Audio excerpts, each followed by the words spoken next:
tú quisiste ser escritor en el momento en que leíste la entrada muerte en la espasa. ¿Es así eso? Sí. Bueno, pues desmonta esta leyenda entonces, porque me parece algo legendario. Es una exageración, como todas las cosas que quedan, digamos, fotografiadas, y entonces luego se les da en la... Y ahora además con internet esto pasa más, que de repente alguien encuentra un dato en tu biografía que era un dato banal, pero lo ponen y de repente pues se convierte en un dato importantísimo, ¿no? No, yo conté en cierta ocasión, bueno, lo he contado, en cierta ocasión no, he contado 200 veces,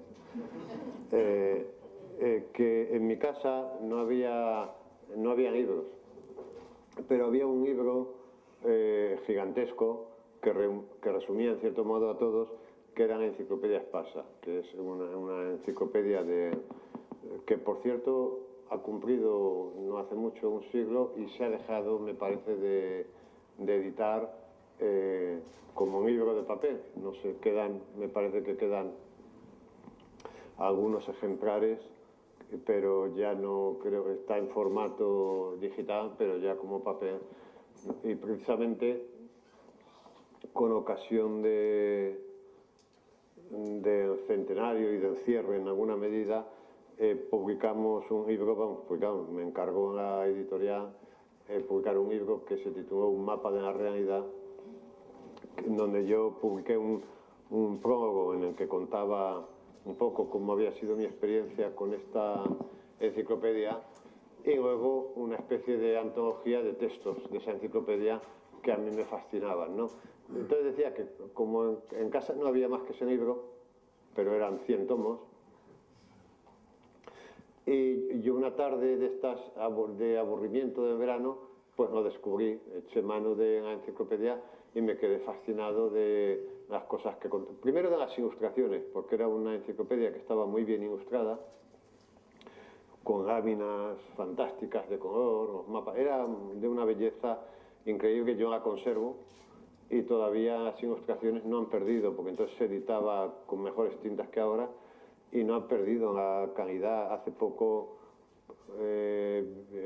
hicieron un reportaje en casa y estuvimos mirando algunas láminas, y por ejemplo la de mimetismo, donde se ven los animales confundidos con las hojas y tal, guardaba todavía todo el brillo y toda la fuerza de cuando fue publicado, ¿no? Bueno, entonces yo me pasaba las tardes del verano pues mirando aquella enciclopedia y buscando, como hacen los niños cuando tienen el primer diccionario, pues la primera palabra que buscan es puta, ¿no? Pues entonces buscaba aquellas palabras que, bueno, a mí me llamaban la atención, ¿no? Y entonces en ese paseo pues caí en la palabra muerte. Y la palabra muerte en la enciclopedia Espasa ocupa muchísimas páginas. Si se sacaran de ahí y se publicara un libro, ocuparían un volumen. Fascinante todas las historias, sobre todo desde una mirada infantil, preadolescente, pues eran historias muy morbosas, porque contaba cómo se hacía una autopsia, por ejemplo, ¿no? Era un momento en el que la autopsia estaba muy de moda cuando se escribe ese artículo, ¿no? Y cuentan cómo se sacan las vísceras, y con precisiones muy sorprendentes, como diciendo, y si en el lugar donde se ha producido la muerte no hay medios para analizar las vísceras, se introducen en una vasija de barro y se llevan a la capital, decía, ¿no? Y luego explicaba cómo averiguar si alguien que aparentemente está muerto de verdad o no, y al sistema este que todos conocemos de acercar el espejo a la boca para ver si el espejo se empaña, añadía otro realmente sorprendente, que consistía en acercar una cerilla encendida al dedo gordo del pie del muerto, o del supuesto muerto. Y entonces decía, si el dedo se hincha y estalla, no está muerto. Y bueno, era un artículo todo es fascinante, y todavía más fascinante desde una mirada infantil, ¿no? Pero lo sorprendente era el final del artículo, ¿no? Y el artículo terminaba contando la siguiente historia. Decía que había en Segovia un individuo cuya mujer estaba embarazada y ya a punto de dar a luz, pero en ese momento él tenía que salir de viaje por alguna razón. Entonces ese hombre cogía su caballo y se iba. Y cuando estaba a medio viaje,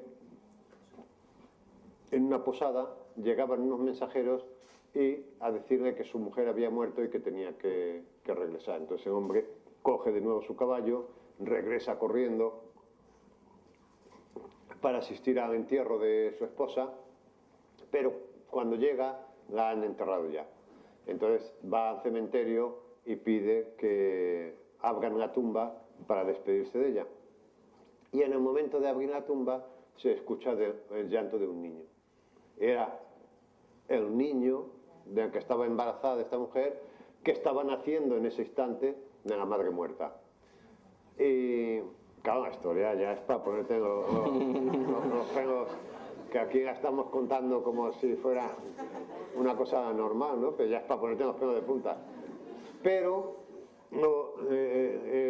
lo bueno es cómo terminaba, ¿no?, la historia. Porque, bueno, contaba esta historia y añadía esta frase literal que voy a decir ahora, referida a ese niño que estaba naciendo. Decía de él: y vivió muchos años, llegando a ser alcalde de Jerez. Entonces, y este era el final. Claro. Y este era el final del artículo muerte en la enciclopedia Espasa, ¿no? Bueno. Y claro, bueno, pues imagínense, ¿no? Pues yo con 12 o 13 años leyendo aquella historia espantosa, ¿no? Realmente mis padres estarían muy contentos de que yo me leyera la enciclopedia, pero no sabían las barbaridades que yo estaba leyendo allí, ¿no?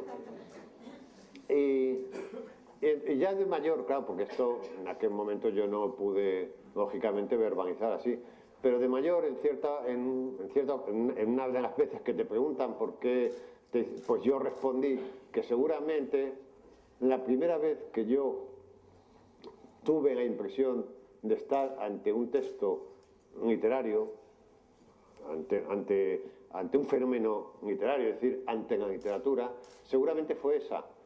¿Por qué? Pues porque ese texto reúne todo lo que para mí tiene que ver con la literatura. Para mí la buena literatura es aquella en la que los recursos estéticos o morales que tienes no te sirven de nada. Es decir, cuando tú entras en un texto, tú entras en un texto armado con una serie de recursos estéticos y morales. Cuando esos recursos estéticos y morales no te sirven de nada, ese texto es cojonudo. ¿Y qué pasaba en este texto? Que, sobre todo desde la mirada infantil, pues que era imposible saber si era un texto de terror o de humor. Pues claro, si te reías, te sentías mal. Joder, es que esto es muy fuerte. Pero si no te reías, pues también, porque a terminar con esa precisión de vivir muchos años. Y entonces esa ambigüedad de no saber si frente a qué clase de género estás, esa ambigüedad a mí me parece que en alguna medida me marcó, porque en alguna medida me dijo qué era la literatura, ¿no? Es decir, o sea, si yo consigo colocar al lector frente a un texto que el lector no sabe qué diablos es aquello, no sabe si debe reír o debe llorar, yo creo que eso es para mí un texto literario, ¿no? Esa ambigüedad es, creo, lo específico, una de las especificidades de la literatura, si alguna tiene, que es difícil, ¿no? Pero esa sería. Y entonces, esa respuesta mía frente a esta historia, pues ha quedado ahí congelada, y como siempre intentamos buscar respuestas muy mecánicas a todo, pues cuando dicen Millás se hizo escritor gracias a un texto, tal. No, bueno, pues aquel texto indudablemente me marcó sin duda y me marcó mucho. Y como tengo ganas de halagarte, lo del alcalde de Jerez, ¿es en broma o es serio? Porque claro, no has transmitido la ambigüedad. Claro, yo no lo sé. O sea, en el texto venía así, literalmente terminaba así diciendo: El niño nace, abre la tumba, el niño está llorando, está naciendo de la madre muerta, que vaya, ¿ya? Y termina así en la frase literal, y vivió muchos años llegando a ser alcalde de Jerez. Así estaba escrito, claro. ¿Con qué intención lo escribió el autor? No se me hace pensar esto, Juanjo, en cuando hablas de la ambigüedad. Luego está en enlace entre Segovia y Jerez, que tampoco se mueve. Que me hace pensar esto también, lo que hablas de la ambigüedad y que no te gusta saber si es un cuento de terror o de magia o de amor, con tu forma de escribir. Porque a ti no te gusta tener un proyecto muy cerrado antes de ponerte con la primera línea. ¿Es así o no es así? ¿No te gusta tener ya muy acabada la historia, muy construido? No, en absoluto. ¿Te gusta tener márgenes abiertos para que eso vaya luego? Claro, yo no sé nada. Cuando yo empiezo a escribir no tengo ni idea de a dónde voy. Pero cuando digo que no tengo ni idea es que no tengo ni idea. Yo nunca sé qué va a pasar en la página siguiente, en el capítulo siguiente. Sí, pero te lo pregunto porque sabes que hay otro tipo de escritor que le gusta tener todas las fichas muy terminadas, el capítulo 1, el 2, el 3. Sí. En tu caso no es así. No, y cuando he intentado, es decir, en las ocasiones en que he intentado hacer porque claro, mucho más tranquilizador ponerse a escribir una novela teniendo, digamos, un esqueleto y luego lo vas rellenando, que empezar a escribir sin saber a dónde va a ir eso. Y a lo mejor con la posibilidad de que no vaya a ningún sitio, ¿no? Y tengas...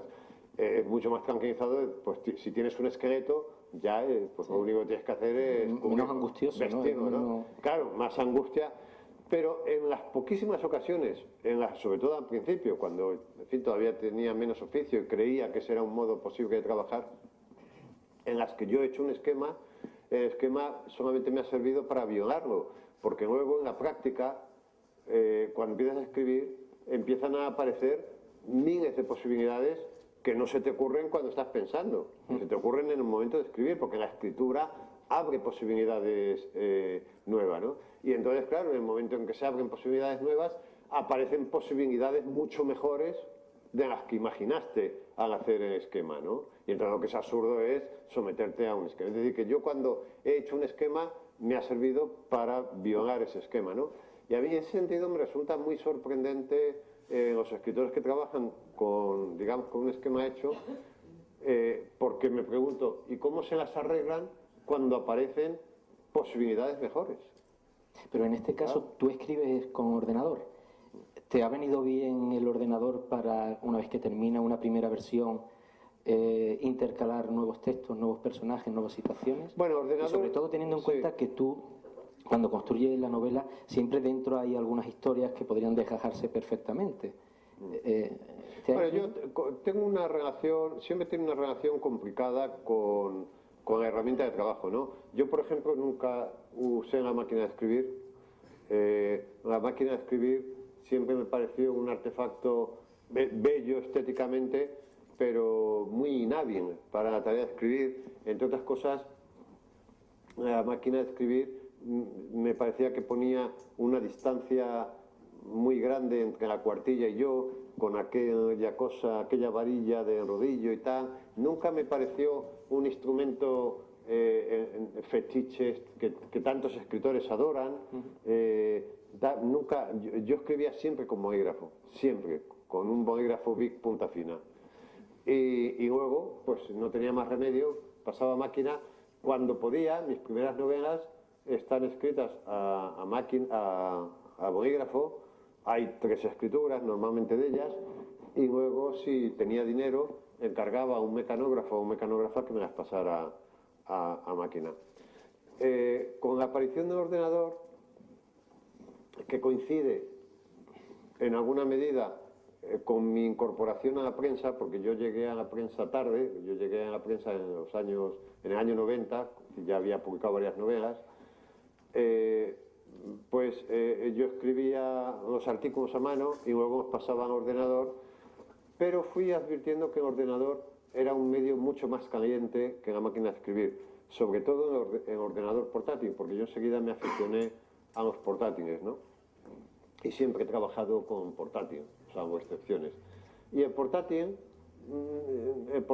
con el portátil me familiaricé enseguida, porque yo con el portátil me parece eso, que es un medio muy caliente, la pantalla está muy muy cerca, todo está muy próximo, no hay intermediarios incómodos, como sucedía en la máquina de escribir con el rodillo, en la varilla que sujetaba el papel y todo esto, ¿no?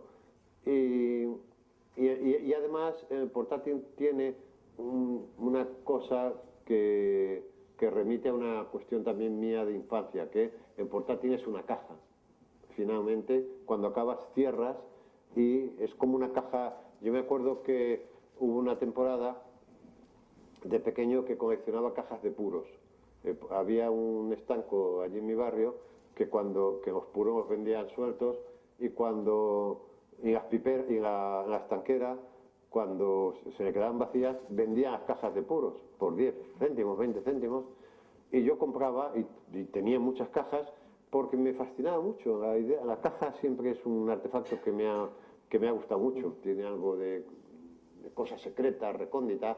Me gustaba la idea de hacer compartimentos secretos en las cajas, de montar una caja sobre otra de manera que hubiera un doble fondo. O sea, todo esto siempre me ha fascinado mucho, por eso me ha fascinado mucho también siempre los burós, estos que detrás de un cajón hay otra puerta y todo esto, ¿no?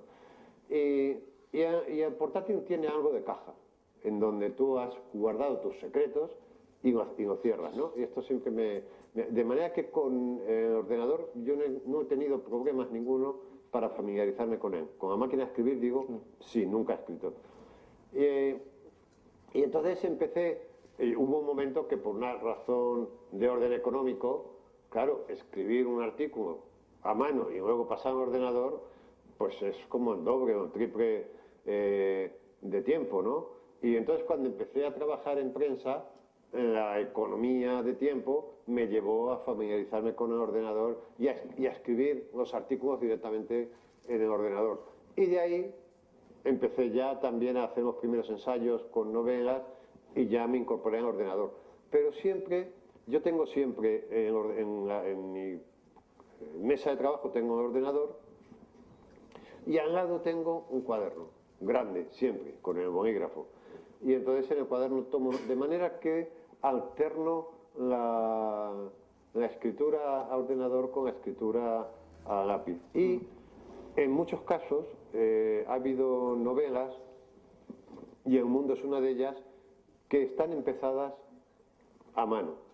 Y cuando llevaban 40, 50 páginas, he pensado, bueno, aquí hay un proyecto de novela, voy a empezar al ordenador. ¿Qué pasa? El ordenador tiene una ventaja, que es que es muy fácil corregir, ¿no? Es decir, tú cuando te pones a trabajar, lees lo que has escrito el día anterior y es que es tan fácil cambiar un adjetivo, porque claro, cuando escribías a mano, tachar, y entonces en el ordenador llega un punto en que no sabes las escrituras que has hecho de un texto. Esto para los profesores va a ser nefasta, porque antes se podían comparar los distintos manuscritos de una novela, antes se podían comparar, pero ahora no se van a poder comparar y no sabes ahora yo no sé las escrituras que he hecho de mi última novela, no tengo ni idea, porque claro, cada vez que entras en ella está claro que el mundo de la filología con el ordenador cambia radicalmente. Y ya para terminar un poco, para conocer cómo te enfrentas tú a la escritura, has hablado de los artículos. La prensa exige la continuidad, la mirada a la actualidad, todos los días escribir.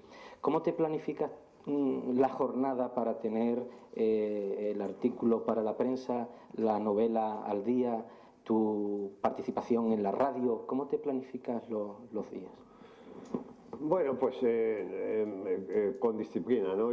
Escribir es como ir a la oficina. Pues tienes que levantarte pronto y ponerte a escribir a una hora, porque lo que no puedes es dejarlo para última hora todo, ¿no? Hay gente, bueno, esto como en todo hay gente para todo también, ¿no? Hay gente que solamente puede escribir el artículo bajo la presión del último momento. Es decir, cuando me llaman de periódico y dice, oye, que no has enviado. Y hay gente así. No, yo no puedo, ¿no? Yo necesito tiempo. Yo no escribo fácil. Es decir, a mí no me sale la escritura fácil. Aunque yo le había dicho que parece que es escritura fácil cuando la leemos. No, a mí me cuesta mucho escribir. Entonces, normalmente la primera idea no me sirve. Hago muchos cambios. ¿Madrugas mucho también? Sí, madrugo mucho. Yo me levanto en torno a las 6 de la mañana y dedico la las primeras 2 horas de la mañana, si tengo una novela entre manos, la dedico a la novela. Luego desayuno, después del desayuno me voy a dar un paseo, compro la prensa y ya ahí empieza otro ritmo, ¿no? Porque ya entra, digamos, la realidad y ya el resto de la mañana lo dedico más a los artículos periodísticos, si tengo que preparar una conferencia, o si tengo un encargo de un cuento, o lo que sea, ¿no? Pero digamos, la novela que tenga entre manos, en el caso de que la tenga, me suelo dedicar siempre esas 2 primeras horas de la mañana. Y no puedo dedicarme más porque me fatigo enseguida. Hay gente que puede estar 5 horas, yo no puedo estar más de 2, 3 como mucho horas y lo dejo. Y ya luego me dedico a otras cosas, ¿no? Si quieres, luego, si hay tiempo, volvemos a estas preguntas generales. Pasamos ahora a algunas preguntas relacionadas con el mundo. La crítica suele decir que hay 3 etapas en tu narrativa. Hasta Papel mojado habría una primera, luego hasta Tonto habría una segunda y otra que al menos llega hasta El mundo. El mundo, tú mismo has dicho que también puede ser una novela que marque un punto de inflexión en tu carrera. Yo también la veo como una novela que cierra etapas, una novela terminal en cierto modo. ¿Lo ves tú todavía así ahora que te has despegado un poco de ella? Pues con franqueza no sé, estas son cosas que se dicen porque tienes que decir cosas, ¿no? Hay que llenar ya. Dices, no, esto cierra una etapa que queda bien, abre una etapa, y dices, mira, sí. Y alguien oye y lo apunta y tú has dicho una tontería un día por decir algo y queda ahí... una universidad americana está diciendo 2 meses más tarde, esta obra de Millás cierra una etapa. La verdad es que no sabemos nada, ¿no? Ya. No, pero es verdad que es una novela que quizás cierre.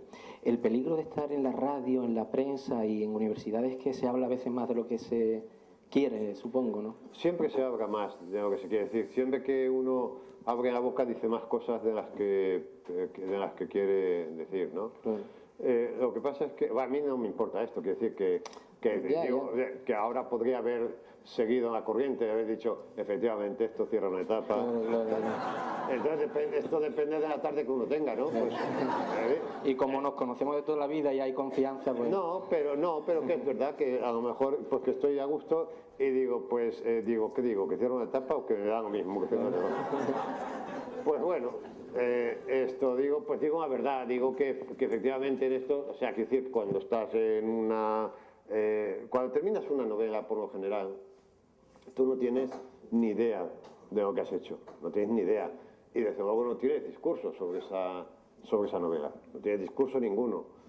El discurso lo vas creando a medida que entras en contacto con la gente y sobre todo con los medios y te van preguntando. Sí, te van abriendo también. Claro, y a medida que te van preguntando, como tú tienes que ir respondiendo, pues vas generando un discurso sobre esa novela. Y a mí me parece, se ha reparado con aficionados que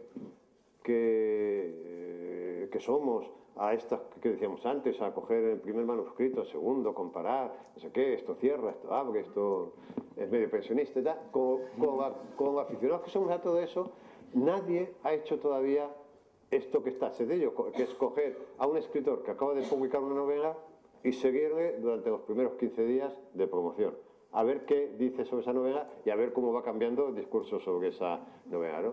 Porque a mí me parece fascinante, porque además como lo tengo observado ya de muchas novelas y muchas experiencias, me parece fascinante cómo alrededor de una novela acaba generándose un discurso que es otra novela en sí misma, ¿no? Y yo observo crecer y siempre me parece fascinante porque siempre hay el pánico cuando tú publicas una novela. Tú no tienes, insisto, no tienes ni idea de lo que ha pasado ahí. Hombre, sí, entendámonos, ¿no? Y en todo caso, las ideas que tienes no las has verbalizado todavía porque nadie te ha obligado a ello. Entonces, publicas la novela y un día pues haces una rueda de prensa y empiezas a atender periodistas y tal, y te van preguntando cosas y tú vas respondiendo. En muchas ocasiones respondes con tópicos, depende también del día que tengas, de lo despierto que estés, en fin, de lo brillante que sea tu entrevistador, de cómo estés tú. Pero en ocasiones, entre el tópico, surge un hallazgo. Y dices, coño, qué bonito esto, ¿no? Y ya ese hallazgo ya lo incorporas. Te sirve para la siguiente. Al día siguiente. Y vas generando un discurso que a mí me parece que es fascinante, porque, entre otras cosas, es un discurso que es muy difícil de reproducir. Es decir, para mí sería ahora imposible que, por ejemplo, el discurso que tengo sobre el mundo, porque a los 15 o 20 días de estar dando vueltas, hablando del libro,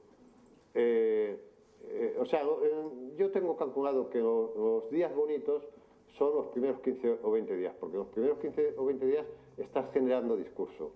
Pero a los 15 o 20 días ya el discurso está como cerrado, tú sabes además lo que es eficaz, ya has ido seleccionando lo que funciona, lo que no funciona, y has acabado como un cuento. Y entonces a partir de ahí empieza un poco más el aburrimiento, porque empiezas a contar el mismo cuento, o sea, ya no te sorprendes. Ya no te sorprendes. Llegas a Segovia, donde el señor este de la espalda, llega el periodista, te pregunta y tú pones el disco. Y entre otras cosas, pones el disco, entre otras cosas porque sería muy agotador no ponerlo. O sea, sería muy agotador que a la misma pregunta tú intentaras responder algo distinto cada vez que te hacen la misma pregunta. Quiere decir que por una te volverías loco. ¿Sí? Imagino que como firmar 1000 dedicatorias y poner una diferente en cada una de ellas. Algo así. Yo por eso siempre digo, yo tengo 2, usted verá lo que quiere. Si es una persona muy especial, le pongo las 2. Yo pongo con mi sincero afecto o con mis mejores deseos de futuro. Si es una persona un poco especial, pongo con mi sincero afecto y mis mejores deseos de futuro.